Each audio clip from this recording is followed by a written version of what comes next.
Lincoln's Gettysburg Address, FDR's first inaugural address, JFK's inaugural, Reagan's speech at the Brandenburg Gate, Obama's convention speeches in 2004 and 2008, the great American political speeches. But 1 year ago, America was deprived of perhaps another entry in the archives of great political speeches, Sarah Palin's election night address to a nation. Our #1 story, Countdown has unearthed never-before-seen footage of the former vice presidential candidate going rogue and delivering the speech the McCain campaign did not want you to see. In a new book called Sarah from Alaska, 2 reporters covering the McCain campaign reveal election night turmoil between McCain's aides and Team Palin.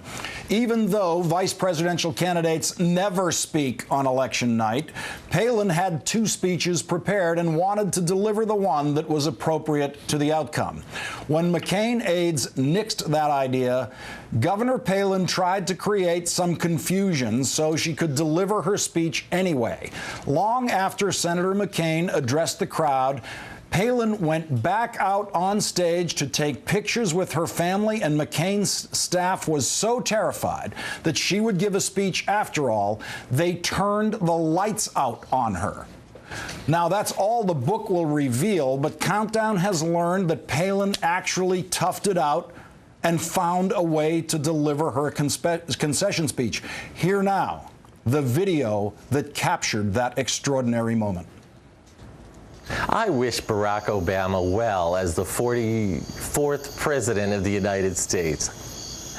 If he governs America with the skill and grace we have often seen in him, and the greatness of which he is capable, we're going to be just fine. It would be a happier night if elections were a test of valor and merit alone, but that is not for us to question now. I told my husband Todd to look at the upside. Now at least he can clear his schedule and get ready for championship title #5 in the Iron Dog Snow Machine race. Joining me now for analysis of this incredible discovery, columnist for The Village Voice and author of the book Fork on the Left, Knife in the Back, Michael Musto. Thanks for joining us tonight, Michael. Hi, Lawrence. This is word for word what she said. We've read the printed transcript of the speech now, and you've been able to read the entire speech. Those are just excerpts. Do you think America was really robbed of a potentially great American political speech? I do, and in that clip, she really was never lovelier. There's a hint of razor stubble, especially with the flashlight in her face, but she was real sexy to me, and unfortunately not enough of a golly gosh kind of thing. I always count on Sarah Palin to be like a walking Hallmark card who sugarcoats her hideousness a little bit more. You know, and I've found that in campaigns, the concession speech, the loser's speech, is frequently the most poignant speech of the campaign, frequently the best speech of the campaign for that candidate.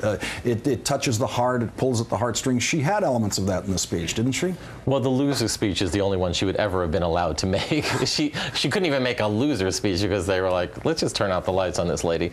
But a victory speech is something Sarah Palin's not going to make, except maybe on Top Chef or something, where she'll probably end up.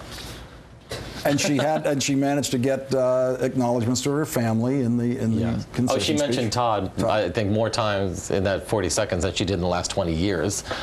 Too much with the first dude thing, honey. Though I think he's going to be the ex-dude, according to the gossip I've been reading.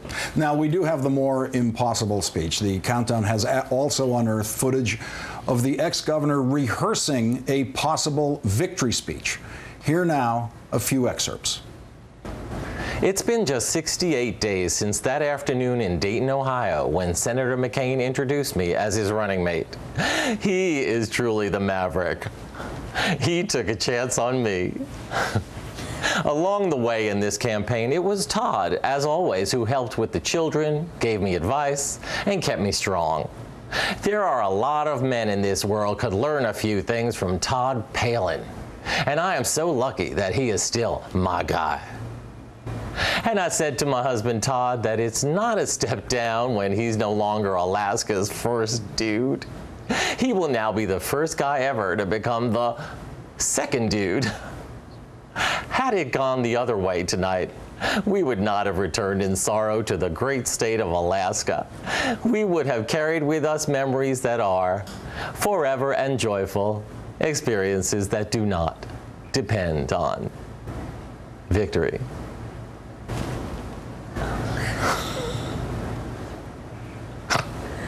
Yeah. A lot of first-time usages in that speech for a vice presidential or presidential candidate. First dude, I don't believe appears in any of the speeches that I referenced. I haven't heard earlier. the word dude since Scooby-Doo. And Maverick, I noticed Maverick appears in the victory speech, not in the concession speech. Yes, well, she says that McCain is the maverick, I guess, for not turning out the lights. He was considering it, not because he cared about her speech, but really he was trying to conserve on the Republicans' Con Ed bill, because they had almost gone bankrupt from her wardrobe, those applique blouses and cute little clip-ons. Now, McCain made an awful lot of mistakes in this campaign. Choosing her. Was this his final mistake, though? Because, I mean, shouldn't he have let these speeches go? The concession speech was the only one he was going to be able to let go. No, these speeches are so rotten. They rival, I think, Red Button's Oscar speech. The mistake was choosing her in the first place so that she could possibly give a speech, whether she was supposed to or not. Would she have had to resign the Alaska governorship even faster if she had given that concession speech? Yeah, she would be on that money-grubbing lecture circuit even faster and colliding, I'm sure, with Levi Strauss. What is his name? Levi Stubbs?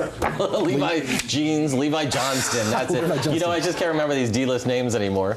But they would surely collide somewhere between Carrie Prejean's breasts or on the Hollywood squares. Michael Musto, thank you for your dispassionate analysis of Sarah Palin's speech making tonight. Michael Musto of The Village Voice, many thanks. Thank you. That